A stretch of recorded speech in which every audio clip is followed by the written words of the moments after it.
Boa noite a todos. Sejam todos bem-vindos. Se essa é a sua primeira vez aqui na Fonte, saiba que meu nome é Thiago Zambelli e nós estamos numa série em 1 Coríntios, carta do apóstolo Paulo à igreja de Corinto e que já dura quase 40 mensagens. Eu sei que trabalhar em longas séries assim pode ser cansativo e é cansativo, tanto para mim quanto para vocês, mas eu acredito profundamente que essa é a melhor ou uma das melhores formas para proclamar toda a vontade de Deus. Semana passada nós terminamos o capítulo 15 e durante meu tempo de preparo para as duas últimas mensagens, uma pergunta não me deixava em paz. Paulo falou muito sobre a ressurreição dos mortos, porque é uma doutrina essencial à fé cristã que alguns crentes de Corinto estavam com dificuldades de entendê-la, de aceitá-la. Em nossos dias, qual seria essa doutrina? Que doutrina essencial os cristãos dos nossos dias estão com tanta dificuldade de entender? Com dificuldade de aceitar? A doutrina da ressurreição, meus irmãos, não é qualquer doutrina. O tema ressurreição faz parte do Evangelho, da boa nova que precisamos crer para termos a vida eterna. Em 1 Coríntios, capítulo 15, dos versículos 1 ao 4, nós lemos: Agora, irmãos, quero lembrá-los das boas novas, Evangelho, que lhes anunciei anteriormente. Vocês as receberam e nelas permanecem firmes. São essas boas novas que os salvam, se continuarem a crer na mensagem como lhes anunciei. Do contrário, sua fé é inútil. Eu lhes transmiti o que era mais importante, o que também me foi transmitido. Cristo morreu por nossos pecados, como dizem as Escrituras. Ele foi sepultado e ressuscitou no terceiro dia, como dizem as Escrituras. Então, à medida que eu estudava e me preparava para ensinar 1 Coríntios capítulo 15, eu fiquei pensando, sobre qual doutrina Paulo escreveria um longo capítulo para ajudar a igreja dos nossos dias a conhecer melhor a vontade de Deus, além da doutrina da ressurreição. E eu penso que existiriam algumas respostas corretas aqui, mas o que me veio à mente foi o tema da suficiência da fé no Evangelho. Eu acredito que se Paulo escrevesse para a igreja dos nossos dias, um dos assuntos que ele comentaria bastante, extensamente, como foi o caso sobre a doutrina da ressurreição, seria sobre a suficiência de se crer no Evangelho para a salvação. Eu penso que há muita gente que ainda não creu no seu coração que a obra de Jesus Cristo é suficiente para a nossa salvação. Entendam, eu não sou capaz de enxergar o coração de ninguém. Eu dou graças a Deus porque eu não preciso ficar julgando isso. Por outro lado, quando eu vejo alguém que se diz crente, ter algumas atitudes, especialmente algumas crenças que são diferentes e divergentes do que aprendemos de Deus, eu me preocupo. Eu me preocupo quando tal pessoa ela não consegue perceber a seriedade desse risco. No Brasil, nós não temos a perseguição aos cristãos como existia no tempo do apóstolo Paulo.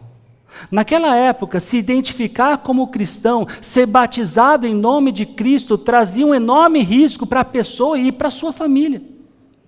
No Brasil dos nossos dias, isso é totalmente diferente. Por isso, ninguém tem medo de publicar nas redes sociais a data da suposta conversão, o dia do batismo. Fica compartilhando louvores. E ainda que nada disso seja imoral por si só, é bom se lembrar que esses anúncios não são a causa do novo nascimento. O novo nascimento só acontece quando verdadeiramente em Cristo se crê, em Cristo se deposita a fé. E isso é tudo que é necessário para alguém ser salvo. Não é por obras, não é por obediência à lei, não é saber se Jesus volta antes ou depois da tribulação. Tornar-se uma nova criatura só acontece quando confessamos que Jesus é o Senhor, que Deus ressuscitou Jesus dos mortos, que a fé na morte e ressurreição de Cristo é a boa notícia que nos dá perdão dos nossos pecados e a esperança de que um dia estaremos eternamente ao lado de Deus. O início de 1 Coríntios 16 vai tratar de um assunto que para muitos é uma evidência que Jesus já é Senhor na vida de uma pessoa. O assunto é dinheiro. Eu acho curioso que depois de um capítulo tão profundo sobre a doutrina da ressurreição, Paulo tenha escolhido responder mais uma das perguntas que os coríntios tinham, e justamente sobre ofertas. Vejam, quanto à coleta para os santos. Na carta de Paulo aos Coríntios, toda vez que Paulo escrevia quanto a blá blá blá, ele se referia a uma pergunta que fizeram para ele. A primeira delas aparece no capítulo 7, versículo 1. A pergunta era sobre o casamento e a vida sexual dos casados. Depois, ainda no capítulo 7, versículo 25, a pergunta era referente à vida dos solteiros e das viúvas. Depois, no capítulo 8, versículo 1, Paulo ele escreve sobre os alimentos sacrificados a ídolos. Era uma dúvida que os irmãos de Corinto tinham. Depois, no capítulo 12, versículo 1, sobre os dons espirituais. E agora, no capítulo 16, versículo 1, é sobre ofertas. Mas ao contrário do que dizem alguns dos meus irmãos em Cristo, eu não penso que esse seja um tema que evidencia a conversão de alguém. Se a fé no Evangelho é tudo que alguém precisa para a sua salvação, não há nada além disso, nem mesmo ofertas, que sirva de prova de que a pessoa seja salva. Por isso, eu penso que esse seja um assunto que reflete exatamente o título da nossa série de mensagens: maturidade. Ou seja, a forma como um cristão lida com as suas finanças fala muito sobre a maturidade que ele tem em Cristo. Fala muito sobre a compreensão que a pessoa tem sobre Jesus ser Senhor da sua vida. Não é por menos que Jesus disse: onde seu tesouro estiver, ali também estará seu coração. Ou seja, o dinheiro não é um termômetro de quem já nasceu de novo. Ele é um termômetro de quanto esse novo nascimento já cresceu. Maturidade é viver na prática aquilo que nós já somos em Cristo. É deixar de importar os valores do mundo para dentro da igreja e passar a agir como quem já foi separado por Deus, ou seja, feito santo por Deus. E nesse aspecto de finanças, maturidade não é um reflexo da quantidade que você oferta, mas um reflexo da qualidade da oferta, se ela é feita conforme Deus estabeleceu. E para ofertar do jeito que Deus estabeleceu, eu preciso primeiro saber qual é esse jeito. Eu preciso conhecer. E depois, conhecendo, eu preciso viver. E é isso que a gente vai encontrar hoje, nos primeiros 4 versículos de 1 Coríntios 16, alvo do nosso estudo de hoje. Então vamos ler esse texto e logo em seguida eu quero orar com vocês e pedir para que Deus nos abençoe. Quanto à coleta para os santos, façam como ordenei às igrejas da Galácia. No primeiro dia da semana, cada um de vocês separe uma quantia em dinheiro de acordo com a sua renda, reservando-a para que não seja preciso fazer coletas quando eu chegar. Então, quando eu chegar, entregarei cartas de recomendação aos homens que vocês aprovarem e os enviarei a Jerusalém com a oferta de vocês. Se me parecer conveniente ir também, eles me acompanharão. Senhor, eu quero te agradecer pela oportunidade que nós temos de juntos estudar a Tua Palavra, aprender do Senhor, para viver para o Senhor, melhor para o Senhor. O assunto de hoje, Pai, sobre dinheiro, sensível no meio evangélico, no meio cristão, por isso eu peço ao Senhor, Pai, que nos dê um coração à altura dessa sensibilidade, Que eu possa ter palavras graciosas e didáticas, Pai, para que todos nós aqui, além de saber o que o Senhor deseja, também vivemos à altura deste conhecimento. É o que eu te peço em nome de Jesus. Amém. Então vamos ver de novo o versículo 1 do capítulo 16. Eu vou ler de novo. Quanto à coleta para os santos, façam como ordenei às igrejas da Galácia. A palavra coleta aqui é uma palavra bem simples. É o ato de recolher, de juntar. Não é uma palavra de um contexto religioso. É a palavra que se usava no dia a dia quando se juntava dinheiro para algum propósito, para alguma coisa. E o texto diz que essa coleta ela tinha um destinatário para os santos. E esses santos aqui não são esses homens e mulheres do passado que foram canonizados pela igreja romana. Santos na Bíblia é aquele que foi separado por Deus e para Deus. É toda pessoa que pertence a Ele. É todo mundo que creu no Evangelho e se tornou integrante da família de Deus. Ou seja, esses santos aqui são irmãos em Cristo. É gente como eu e vocês, ainda que não de Paulo Afonso. De onde eles são? O versículo 3 responde: eu os enviarei a Jerusalém. Corinto fica na Grécia, Jerusalém fica ali, lá no Oriente Médio. São mais de 1000 quilômetros e naquela época isso significava semanas de viagem de navio, com risco de tempestade, com risco de assalto. Agora, o texto de hoje não identifica o porquê aqueles irmãos precisavam de ajuda.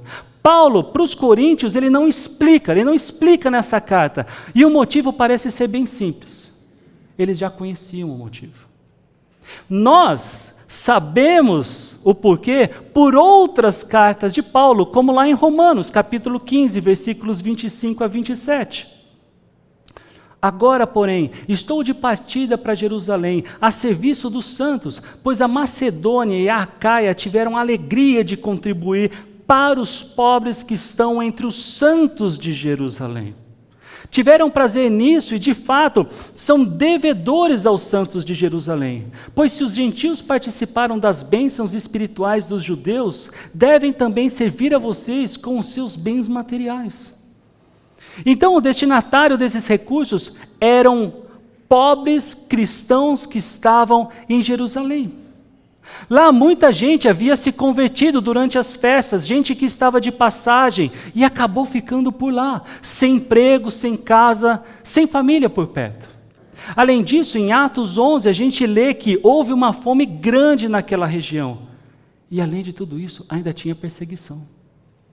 Um judeu que se convertia a Cristo, muitas vezes era expulso de casa, perdia o trabalho, perdia o apoio da própria família. Agora, por que eles? Em Corinto, também tinha irmãos pobres. Toda cidade portuária tem gente carente de ajuda. Por que juntar dinheiro, atravessar o mar, correr o risco de morrer numa tempestade no oceano, de assalto, para socorrer gente do outro lado do mundo conhecido? Olhem novamente para o slide, para Romanos 15, 27. São devedores aos santos de Jerusalém. Participaram das bênçãos espirituais dos judeus.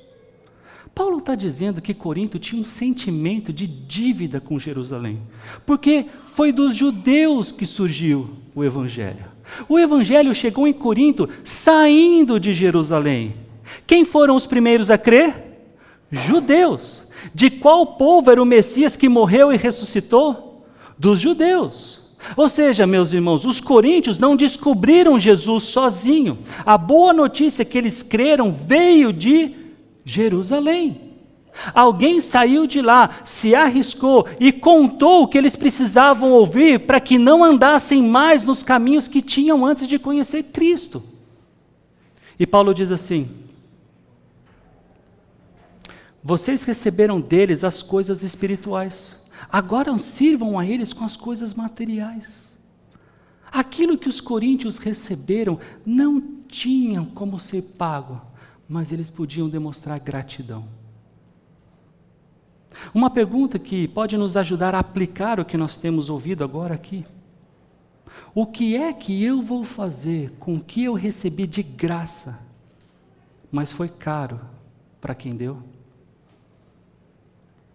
Enquanto igreja, nosso compromisso não pode ficar confinado dentro dessas 4 paredes. Paulo notou uma necessidade específica e encorajou a contribuição de irmãos de outras comunidades para essa ajuda.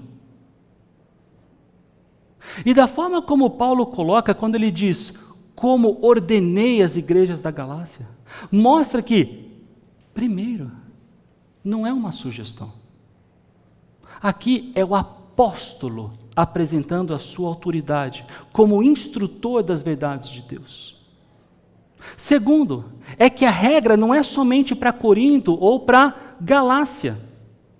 Recursos destinados para irmãos que precisam de ajuda devem fazer parte do orçamento de toda igreja cristã. Em terceiro, percebam que a igreja não decide por si só como vai lidar com o dinheiro. Não é copiar o que o mundo faz e fazer igual aqui. Também não é copiar o que a outra igreja faz porque parece que está dando certo lá. A gente não inventa uma estratégia porque a conta está apertada. As orientações sobre finanças na igreja de Cristo vêm da palavra do Senhor. E é por isso que a gente vai ler com atenção os próximos 3 versículos, começando pelo versículo 2. No primeiro dia da semana, cada um de vocês separe uma quantia de dinheiro de acordo com a sua renda, reservando-a para que não seja preciso fazer coletas quando eu chegar. Esse versículo é curto, mas ele é o coração do trecho de hoje. Tem 4 coisas aqui que eu quero ver com mais detalhe com vocês. Começando pelo quando. O texto responde, no primeiro dia da semana. E esse dia é o domingo. E por que domingo? Basicamente porque a igreja começou a se reunir no dia da ressurreição de Jesus, que foi um domingo. Eu não duvido da possibilidade de Paulo ter sido incentivado e inspirado a falar do assunto que ele está falando agora, finanças, ofertas, porque ele acabou de falar da ressurreição. Então, quando ele se dedica a responder a questão sobre as coletas, uma instrução prática à igreja de Corinto, ele logo se lembra que a ressurreição tinha ligação com o domingo. Isso é especulação minha, tá bom? Mas eu acho que isso é possível. E vale aproveitar a oportunidade para falar sobre algo que possivelmente vocês já escutaram por aí. Eu não quero falar muito sobre isso, mas eu quero falar o suficiente. Eu não quero que isso desvie o foco natural do nosso trecho de hoje. Existe uma tradição cristã antiga, séria, respeitável, que ensina que o domingo se tornou o sábado dos cristãos. Que o 4º mandamento de guardar o sábado continua valendo, só que agora é o domingo. Tem muita gente piedosa que pensa assim. Confissões de fé históricas, inclusive batistas, ensinam isso. Mas leiam Colossenses capítulo 2, versículos 16 e 17 comigo. Portanto, não deixe que ninguém os condene pelo que comem ou bebem, ou por não celebrarem certos dias santos, as cerimônias da lua nova ou os sábados. Pois essas coisas são apenas sombras da realidade futura, e o próprio Cristo é essa realidade. Nós não estamos mais debaixo da lei, e muito do que a lei apresentava era somente uma sombra de algo que se tornou real em Cristo. A lei apontava para Cristo, e quando Cristo chegou, a lei caducou, ela se tornou obsoleta, ela não serve mais. O nosso descanso não é um dia da semana, o nosso descanso é uma pessoa, é Cristo. Então, o domingo não é uma obrigação sabática que caiu para nós, para a igreja.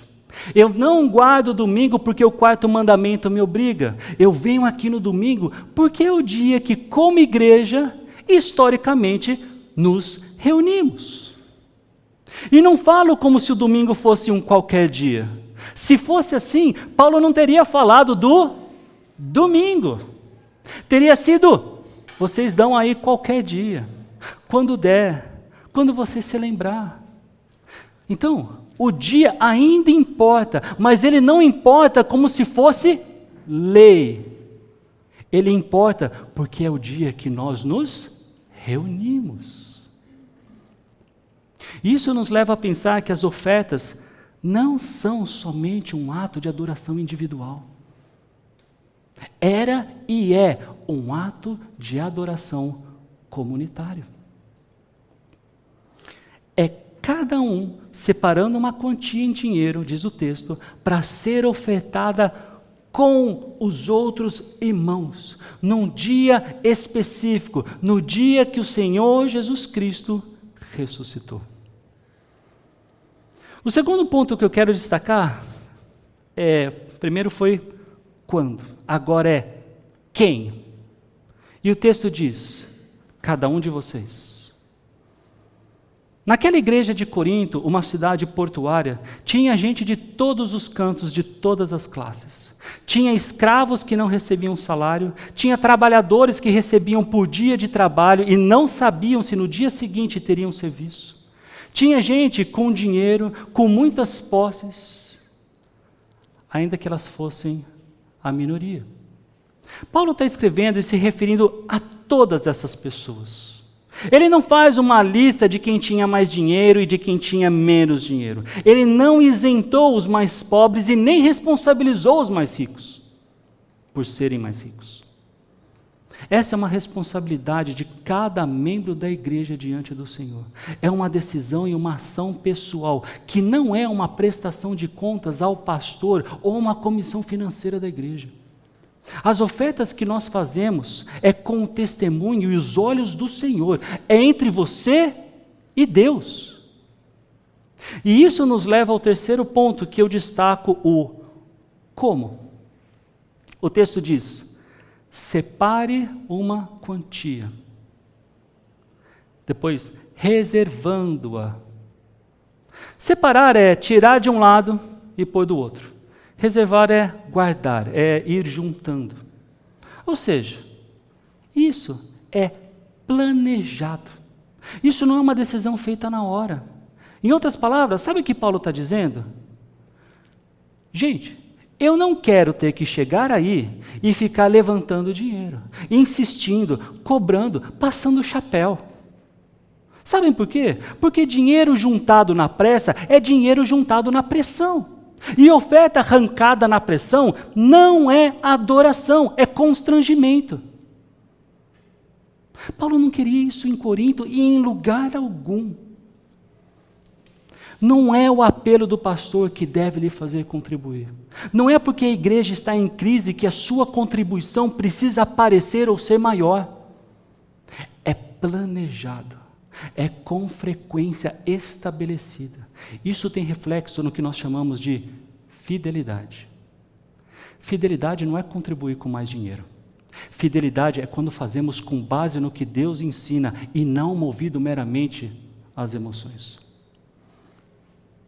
E o quarto ponto é exatamente o quanto.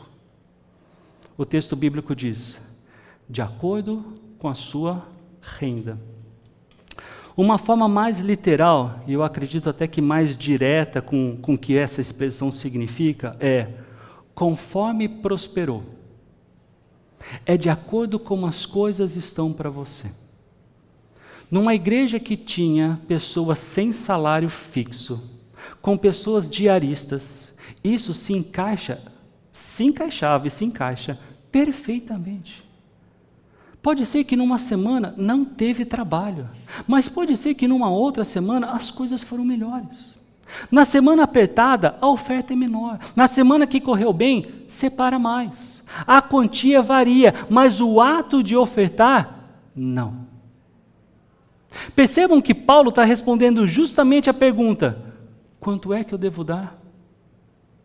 E é interessante que ele não responde com um simples 10%. Seria até mais fácil para ele, mas ele sabia melhor e por isso nos ensina melhor. A resposta dele: sua oferta é uma relação do que Deus te deu e o quanto você separa. Não tem um valor fixo. Não deve ter constrangimento dos seus filhos, dos seus parentes, dos seus irmãos em Cristo. É entre você e Deus. E eu não estou dizendo isso porque todos devem dar mais. Muito pelo contrário. Eu estou dizendo que tem pessoas que conseguem dar um valor baixo. Tem contas para pagar, tem filhos para cuidar, tem pais idosos e doentes, tem o gás que acabou, tem o combustível que subiu o preço, tem a chuva que alagou parte da casa. Mas também tem pessoas que têm recebido do Senhor com abundância. Em 2002, eu morei nos Estados Unidos. Minha viagem e a minha estadia foram todas patrocinadas pela pessoa que me recebeu lá. A pessoa era alguém financeiramente bem-sucedida. E por causa disso, ela decidiu viver com 10% do que ganhava e ofertava à igreja 90% do que ela recebia. Esse era o relacionamento dele com Deus na área de finanças.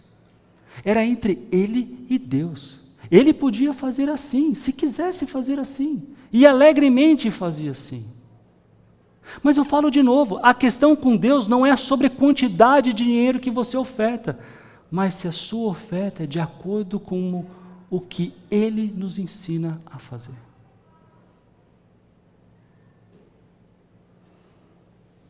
E ela só pode ser chamada de adoração se nós fizermos conforme Deus nos ensina, porque Ele ensina o jeito certo de adorá-lo.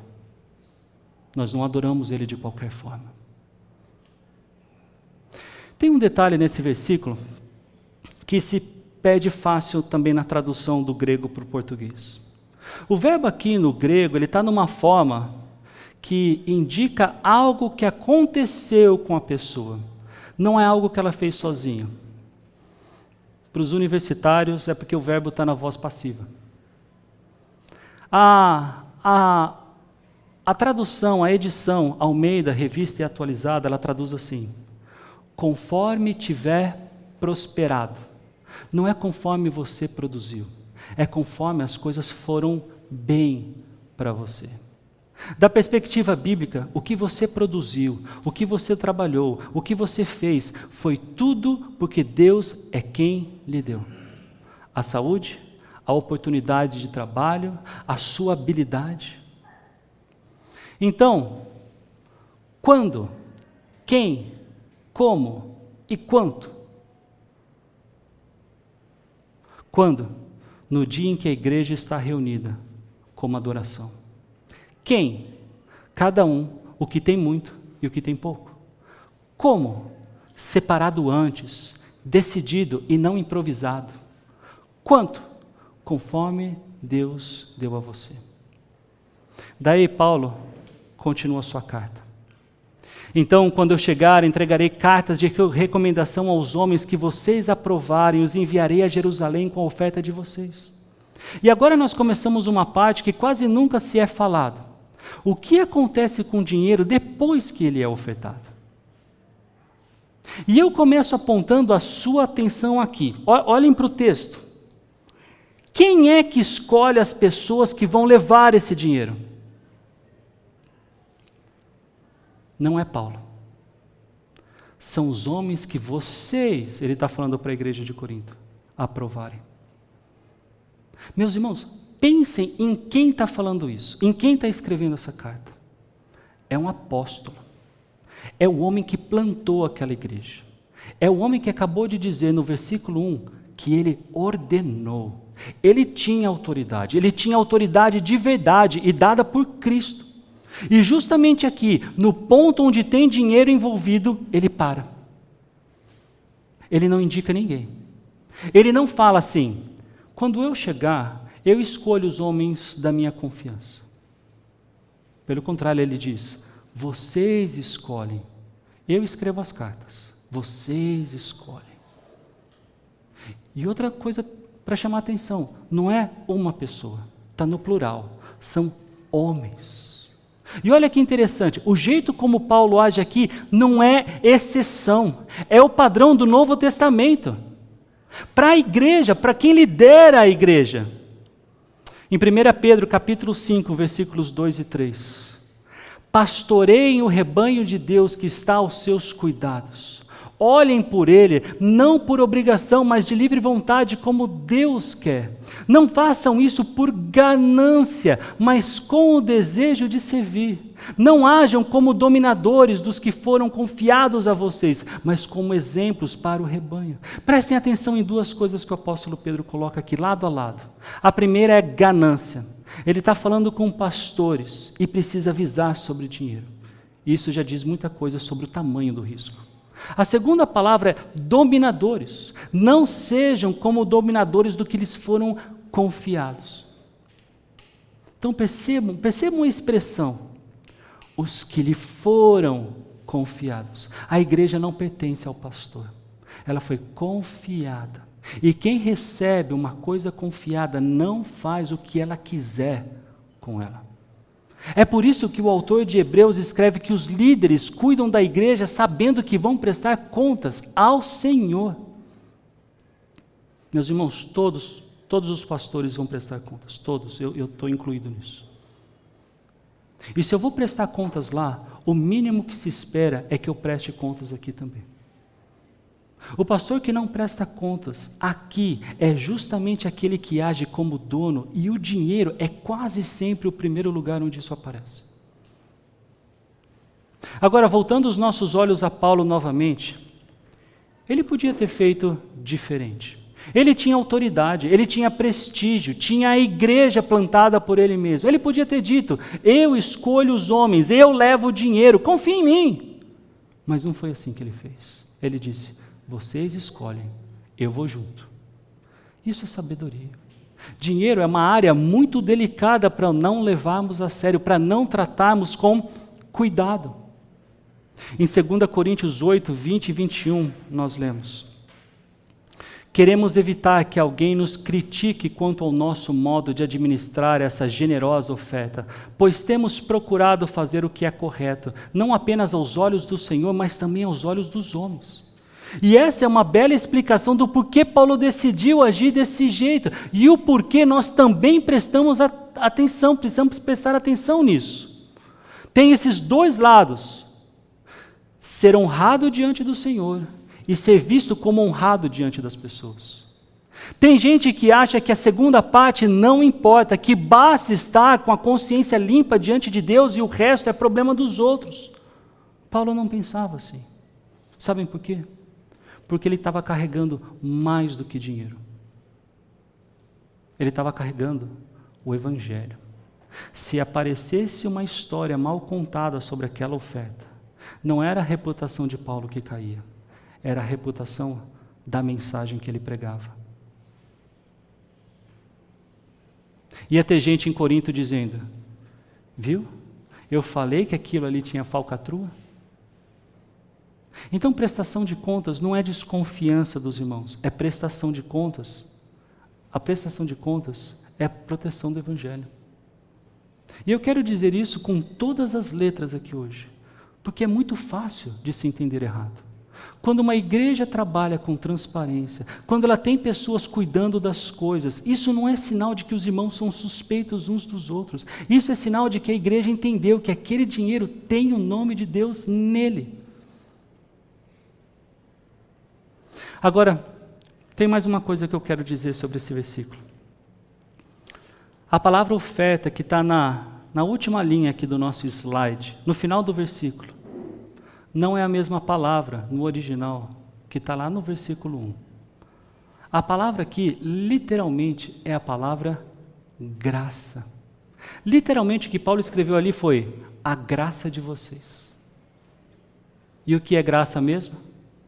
É receber aquilo que a gente nunca teria como merecer e nem como comprar.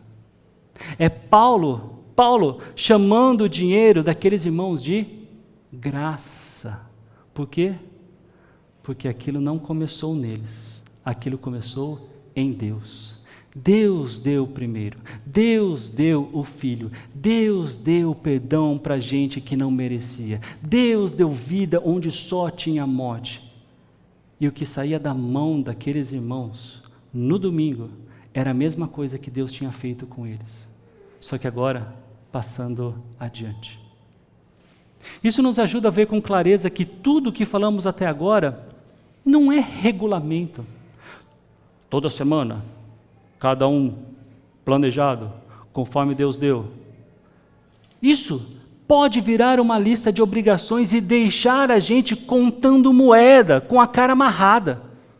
Mas com essa palavra, graça, isso muda. Eu não dou para ser aceito por Deus, eu dou porque eu já fui aceito. Eu não dou para conseguir alguma coisa de Deus, eu dou porque já recebi tudo o que importa. E é por isso que eu insisti lá no começo dessa mensagem, se a fé no Evangelho é suficiente para salvar, então nada do que eu faço com meu dinheiro me torna salvo, nada. Mas meus irmãos, quando alguém entende de verdade o que recebeu de graça, o coração e a mão dessa pessoa mudam. E não muda por obrigação. Muda porque foi alcançado pela generosidade de Deus. Essa pessoa não busca mais viver para si só.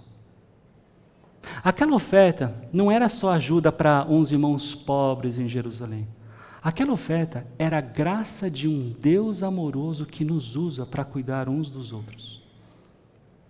Então Paulo continua o nosso último versículo do nosso trecho de estudo hoje. Se me parecer conveniente ir também, eles me acompanharão. E, gente, não é difícil passar por esse versículo, assim, por cima, porque parece só um detalhe dessa viagem. Mas notem isso. Deixa eu falar de um jeito para dar a atenção que eu quero dar. Se eu for, eu vou junto com eles.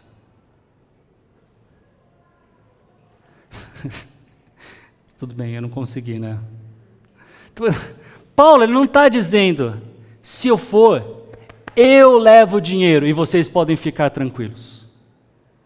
Ele não diz, se eu for, dispensa os irmãos que vocês escolheram, porque agora vocês têm um apóstolo no barco. Ele diz, se eu for, eles vão juntos. Esse dinheiro não vai passar na minha mão. Eles vão cuidar disso. Melhorou a ideia? Que bom. Meus irmãos, nem o apóstolo Paulo viaja sozinho com o dinheiro da igreja. Nem ele. Sabem o que é prestação de contas? É a pessoa ter autoridade para fazer o que poderia fazer, mas mesmo assim se recusa a agir sem testemunha. A Bíblia mostra que Paulo fez essa viagem. Ele chega em Jerusalém e leva a ajuda que ele passou anos recolhendo entre as igrejas. E nós chegamos na conclusão, com 4 versículos somente. 4 versículos, e olha o quanto esses 4 versículos nos ensinam. Vimos que ofertar é adoração. Não é mensalidade, não é taxa de manutenção, ela é separada no dia em que o povo de Deus está reunido, celebrando que Cristo venceu a morte. Também vimos que ofertar é responsabilidade de cada um, tanto do que tem muito, quanto do que tem pouco. Outro ponto que nós vimos, a oferta ela é preparada, é uma decisão separada, ela é reservada e é com uma frequência planejada. Também vimos que a oferta é feita conforme a prosperidade que Deus dá. Não é uma tabela, não é um percentual. Nós precisamos ter muito cuidado, prestem atenção nisso, quando nós usamos a palavra dízimo. E não é somente porque dízimo representa a 10ª parte, mas porque nós não queremos correr o risco de fazer isso com base numa lei, como no Antigo Testamento, mas como parte do nosso relacionamento com o Senhor.